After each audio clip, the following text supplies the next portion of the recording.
Telugu Desam party అధినేత నారా చంద్రబాబు నాయుడు ఆ party నేత నక్కా ఆనంద్ బాబుపై నమోదైన క్రిమినల్ కేసును కొట్టివేసేందుకు బాంబే హైకోర్టులో ఔరంగాబాద్ బెంచ్ నిరాకరించింది.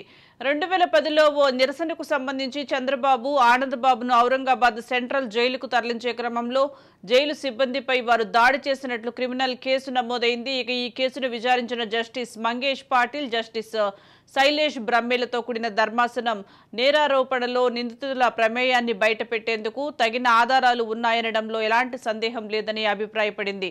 ఘటన జరిగిన వెంటనే ఎఫ్ఐఆర్ నమోదు చేయటం, గాయపడిన పోలీసు సిబ్బందికి వైద్య పరీక్షలు నిర్వహించారని, దీనిని బట్టి నేరానికి సంబంధించి తగిన సమాచారం ఉన్నట్లేనని, కాబట్టి కేసును కొట్టివేయటం సముచితం కాదని ధర్మాసనం పేర్కొంది. నిందితులపై కేసు నమోదు, దర్యాప్తు వంటి వాటిలో చట్టవిరుద్ధంగా ప్రవర్తించినట్టు తమకు అనిపించలేదని పేర్కొంది. అయితే 13 సెప్టెంబర్ 2023న చంద్రబాబుకు మంజూరు చేసిన మధ్యంతర ఉపశమనాన్ని జూలై 8 వరకు పొడిగించింది. దీంతో ట్రయల్ కోర్టు ఎదుట హాజరు కాకుండా చంద్రబాబుకు మినహాయింపు లభించింది.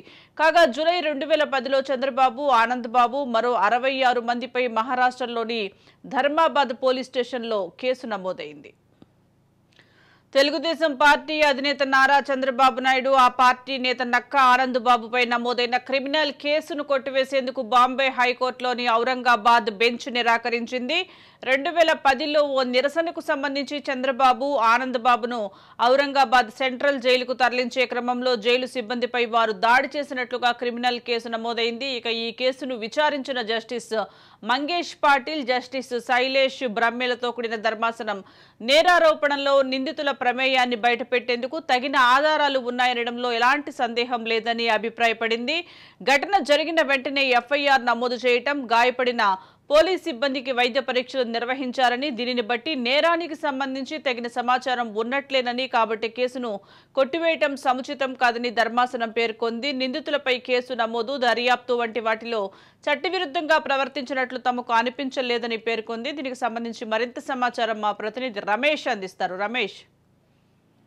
సుజాత, ఏదైతే మరి మాజీ ముఖ్యమంత్రి నారా చంద్రబాబు నాయుడు పైన 2010లో ముంబై సెంట్రల్ జైలుకి సంబంధించి కేసు ఎప్పటి వరకు నడుస్తూ ఉన్నటువంటి పరిస్థితి కనపడుతుంది. ఏదైతే ఆ టైంలో అప్పుడు చంద్రబాబు నాయుడుతో పాటు పొలిట్ బ్యూరో సభ్యుడు నక్కా ఆనంద్ బాబుతో పాటు మరికొందరు వెళ్ళినటువంటి క్రమంలో అక్కడ జైలు సిబ్బంది పైన చేయి చేసుకోవడం, అదేవిధంగా అప్పుడు మీడియాలో కూడా సంచలనంగా రేపినటువంటి పరిస్థితి కనపడుతుంది. అయితే అప్పటి నుండి ఈ కేసు నడుస్తా ఉన్నటువంటి పరిస్థితుల్లో ఏదైతే మరి చంద్రబాబు నాయుడుకి సంబంధించినటువంటి న్యాయవాదులు కేసుని కొట్టేయాలని ఆ కోర్టుని విన్నవించుకున్నటువంటి నేపథ్యంలో ఈ కోర్టులో చంద్రబాబు నాయుడుకి సంబంధించినటువంటి న్యాయవాదులు ఇచ్చినటువంటి ఆధారాలతో న్యాయమూర్తి విచారణ అయితే చేసినటువంటి పరిస్థితి కనపడుతుంది. ఎందుకంటే జనరల్ గా పోలీస్ సిబ్బంది పైన కానీ, అటు జైలు శాఖ సంబంధించినటువంటి ప్రభుత్వ అధికారుల పైన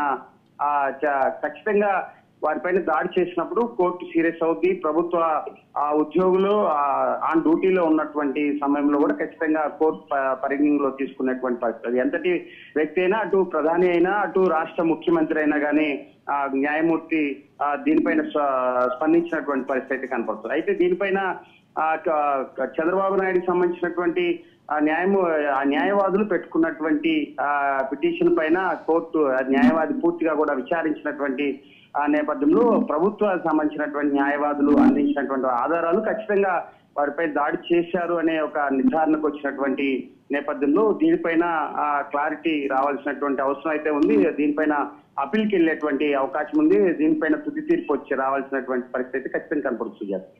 రైట్, థ్యాంక్ యూ రమేష్.